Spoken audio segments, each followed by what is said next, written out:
সকলকেই স্বাগত জানিয়ে আরও একটা নতুন ভিডিও শুরু করছি। কাক ভোরে ঘুম থেকে উঠে সংসারের সমস্ত কাজকর্মগুলো সেরে সোজা চলে গিয়েছিলাম মায়ের মন্দিরে পুজো দিতে, কারণ আমার 3 বছরের দেখা স্বপ্ন পূরণ হতে যাচ্ছে, সব থেকে বড় স্বপ্ন।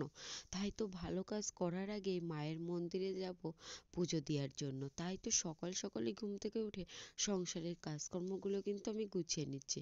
কষ্ট করলে কেষ্ট মেলে, কথাটা কিন্তু একেবারেই বাস্তব কথা। জীবনে ভালো কিছু করতে হলে কষ্টটা কিন্তু জীবনে আসাটা কিন্তু খুবই দরকার। তো আমার ভিতরের উঠোনটা ঝাড়ু দেওয়া হয়ে গেছে, এবার সোজা চলে আসলাম রাস্তার সাইডটা ঝাড়ু দেওয়ার জন্য। বিয়ের দীর্ঘ 3 বছর পর আমার সব থেকে বড় স্বপ্নটা পূরণ হতে যাচ্ছে। স্বপ্নটা কি সেটা তোমাদেরকে আর কিছুক্ষণ পরেই কিন্তু আমি শেয়ার করব। তো আমার ভেতরের উঠোনটা ঝাড়ু দিয়ে রাস্তার পাশটাও কিন্তু ঝাড়ু দিয়ে দিয়েছি। এবার কিছু কাচাকুচি করার রয়েছে, তাই তো সোজা চলে আসলাম ঘরে।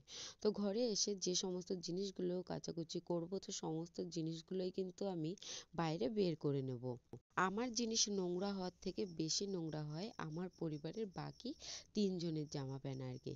তো এখন আমি সেই সমস্ত কিছুই কিন্তু বাইরে বের করে নিচ্ছি। তো তোমাদের দাদাভাইয়ের জামা প্যান্টও নেওয়া কমপ্লিট হয়ে গেছে। এখানে চেয়ারের উপর আমার শাশুড়ি মায়ের শাড়ি 2-3টে ছিল, তো সমস্ত কিছুটাই আমি বের করে নিলাম। আর শ্বশুর মশাইয়েরও বোধহয় গেঞ্জি 2টো হবে আর কি। তো যাই হোক, বাইরে যে সমস্ত জিনিসগুলো রাখা ছিল কাচাকুচি করার মতো, তো সমস্ত জিনিসগুলোই কিন্তু নিয়ে বসে পড়লাম সার্ফের জলে ভেজানোর জন্য। তো সকাল সকালে ভাবছি যে একেবারে কাচাকুচি করে তারপরে চানটা সেরে যাব মায়ের মন্দিরে পুজো দেওয়ার জন্য। তোমরা অনেকেই বলো যে দিদিভাই তোমার কি কল টেনে এরকম কাচাকুচি করতে ভালো লাগে প্রত্যেক দিন?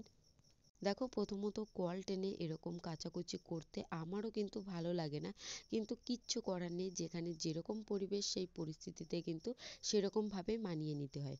বিয়ের আগে কখনোই কিন্তু আমি এরকম কাজকর্ম করিনি, কারণ বিয়ের আগে সবসময় পড়াশুনো নিয়েই কিন্তু ব্যস্ত থাকতাম। আর পরিবারের অনেক সদস্য ছিল কাজকর্ম করার, তাই আমাদের এই সমস্ত কাজকর্ম করার কোনো প্রশ্নই ওঠে না। তো যাই হোক, বিয়ের পরে আস্তে আস্তে সমস্ত কিছুটাই কিন্তু আমি শিখে নিয়েছি এই 3 বছরের সংসার জীবনে। আর এই কাজকর্ম শিখতে গিয়ে অনেকের কাছেও কিন্তু মুখঝামটাও শুনেছি।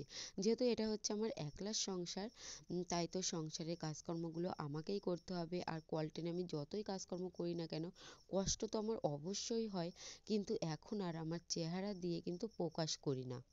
এখানে হচ্ছে আমি 1 গামলা, তার পাশাপাশি 1 বালতির মতো জামা প্যান্ট আমি ভিজিয়েছিলাম। সবার প্রথমে হচ্ছে তোমাদের দাদাভাইয়ের সোয়েটার আর আমার নাইটি সমস্ত কিছুই কেচে ধুয়ে মেলে দিয়ে এসেছি। আর এদিকে মায়ের, তারপর বাবার জিনিসপত্র কেচে ধুয়ে মেলে চান টান করে সোজা চলে আসলাম মায়ের মন্দিরে পুজো দেওয়ার জন্য, আলতা সিঁদুর পরে আর সন্দেশ নিয়ে। তো মায়ের মন্দিরে আমি যখন যা চেয়েছি মায়ের কাছে, মা কিন্তু আমাকে তখন তাই কিন্তু দিয়েছে। আর মায়ের কাছ থেকে কেউই কিন্তু কখনোই খালি হাতে ফেরে না, কেউ যদি ভক্তি সহকারে তার মনের বাসনা যদি জানায় আর কি। তো আমিও কিন্তু আমার মনের বাসনা জানিয়েছিলাম, মা কিন্তু আমার সমস্ত মনের বাসনাই কিন্তু পূরণ করেছে। আমি মানে যে সমস্ত জিনিসগুলো মায়ের কাছে চেয়েছিলাম, তো সমস্ত জিনিসটাই কিন্তু আমাকে পূরণ করেছে। তাই তো এখানে হচ্ছে সব থেকে বড় স্বপ্নটা যেই পূরণ হতে যাচ্ছে, তাই সবার ফার্স্টে কিন্তু আমি সোজা চলে আসলাম মায়ের কাছ থেকে আশীর্বাদ নেওয়ার জন্য। তো এখানে আমি সন্দেশ এনেছিলাম, সন্দেশ এনে গঙ্গা জল এনে মাকে কিন্তু আমার নিজের মনের মতো করে কিন্তু আমি পুজো দিয়ে নিয়েছিলাম, যেরকমটা পেরেছি। আর এখানে কিন্তু প্রত্যেকেই আসে, প্রায় মানুষই কিন্তু আসে সকালবেলা পুজো দেওয়ার জন্য। তো এখানে হচ্ছে আমিও কিন্তু পুজোটা দিয়ে নিলাম। আর কিসের জন্য পুজো দিয়েছি সেটা তো তোমাদেরকে আমি অবশ্যই শেয়ার করব, যেহেতু তোমরা আমার ফ্যামিলি মেম্বার। তো এখানেই কিন্তু থাকে মা রক্ষাকালী মা।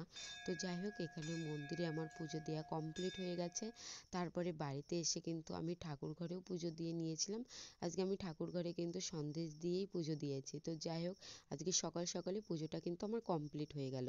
পুজোটা কমপ্লিট করে নিয়ে তারপরে সোজা চলে আসলাম উনুন ধারে। আর প্রচণ্ড কিন্তু ঠান্ডা পড়ছে আজকে সকাল থেকে, মানে গায়ে না ঠিকমতো একটা চাদর দিতে পেরেছি, না ঠিকমতো কিন্তু সোয়েটারটা পরতে পেরেছি আর কি সংসারে কাজকর্মর জন্য। তো চলো এবার তোমাদেরকে বলি যে কোন স্বপ্নটা আমার মানে পূরণ হতে যাচ্ছে, যে কারণে হচ্ছে আমি মায়ের মন্দিরে পুজো দিতে গিয়েছিলাম।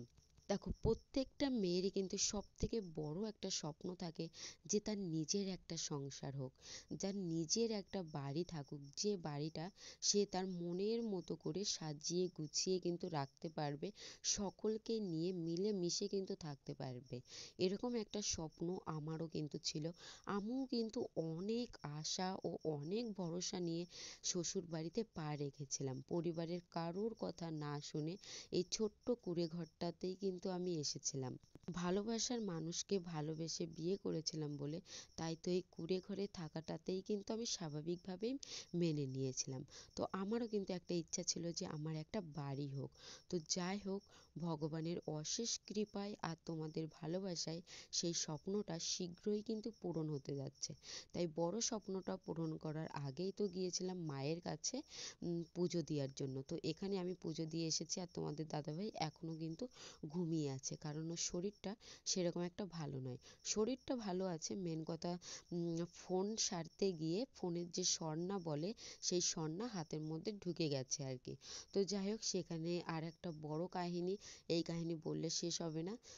তারপরে দুপুরে রান্না করা কমপ্লিট হয়ে গেছে, তোমাদের দাদাভাই কিন্তু বাড়িতে চলে এসেছে আর ঘর ভাঙার কাজ কিন্তু শুরু হয়ে গেছে।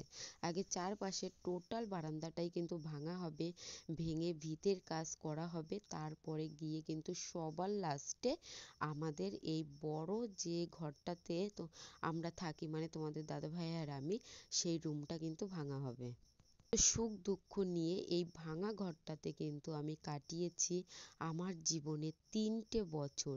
এই ভাঙা ঘরটাতেই কিন্তু আমি সাজিয়ে গুছিয়ে সব সময় আমার মনের মতো ফিটফাট করে কিন্তু গুছিয়ে রাখতাম। আর এই যে বারান্দা, এই বারান্দায় কিন্তু ছিল অনেক ফুলের গাছ। মোটামুটি আমি যেরকমটা পেরেছি ফুল গাছ সেরকম ভাবেই কিন্তু লাগিয়েছি। তার ভিডিও কিন্তু আমার ইউটিউব চ্যানেলে দেওয়া আছে, পুরোনো ভিডিওগুলো যদি তোমরা চেক করো তাহলে কিন্তু অবশ্যই দেখতে পারবে যে বারান্দাতে কত ফুল গাছ লাগানো ছিল। মোটামুটি এই যে ঘরটা একেবারেই কিন্তু ভেঙে যাচ্ছিল, কিচ্ছু করার নেই, তবু এই ভাঙা ঘরটাতেই কিন্তু আমি সব সময় সাজিয়ে গুছিয়ে রাখতাম। আর তোমাদেরকে একটা কথাই বলতাম, এই ভাঙা ঘরই আমার স্বর্গ। তো এখন হচ্ছে সন্ধ্যাবেলার দিক, একটু ফুচকা খেতে ইচ্ছা করলো আর বিশেষত মাই হচ্ছে ট্রেন থেকে এই ফুচকাটা এনেছিল। তো আমি যে খাবারগুলো সব থেকে বেশি ভালোবাসি খেতে, আমার শাশুড়ি মা অলওয়েজ কিন্তু চেষ্টা করে সেই খাবারগুলোই এনে দেওয়ার জন্য। যেহেতু আমি বাড়িতে একা থাকি, কখন কি খেতে ইচ্ছা করে, তাই তো ভাবলাম যে আজকে ফুচকাগুলোই ভেজে নিই। আর আমি কিন্তু আলু সিদ্ধ তার পাশাপাশি তেঁতুল জলটাও বানিয়ে কিন্তু রেখে দিয়েছিলাম। এবার ফুচকাগুলো কিন্তু আমি ভেজে নিচ্ছি।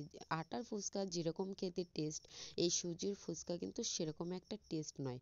তবুও এই যে বলে না যে দইয়ের স্বাদ ঘোলে মেটানো, তো এটাই হচ্ছে ব্যাপার আর কি। তো যাই হোক, এখানে আমি এক এক করে সমস্ত ফুচকাগুলোই কিন্তু ভেজে নিচ্ছিলাম। আর ফুচকাগুলো কিন্তু খুব সুন্দরভাবেই ফুলছিল।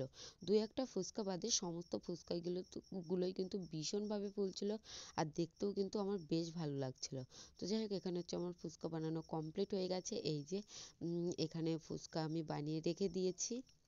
আর আগেই হচ্ছে ফুচকার তেঁতুল জল তার পাশাপাশি আলু সিদ্ধ মাখিয়ে কিন্তু আমি রেডি করে রেখেছি। তো এখানে হচ্ছে তোমাদের দাদাভাইও চলে এসেছে। তো ও একটা টমেটো সস এনেছিল, তার পাশাপাশি বাদাম। আর এখানে হচ্ছে আমরা তিনজনে মিলেই কিন্তু ফুচকাটা খেয়ে নিয়েছিলাম, আমি, আমার শাশুড়ি মা আর তোমাদের দাদাভাই। আমরা সবসময় কিন্তু তিনজনে একসঙ্গেই খাবার খাওয়ার চেষ্টা করি। আর আমার শ্বশুরমশাই যেহেতু এই সমস্ত খাবার খেতে পছন্দ করে না, তাই বিশেষত বাবার সঙ্গে কিন্তু এই সমস্ত খাবার কখনোই কিন্তু শেয়ার করে খাওয়া হয় না। বাবা খায় মানে দুটো একটা আর কি। আর আমরা তিনজন কিন্তু খুবই ভালোবাসি আর সবসময় যে কোনো একটা খাবার খেলে তিনজন একই সঙ্গে খাই। তো ভিডিওটি কেমন লাগলো অবশ্যই জানিও, ভালো লাগলে লাইক কমেন্ট শেয়ার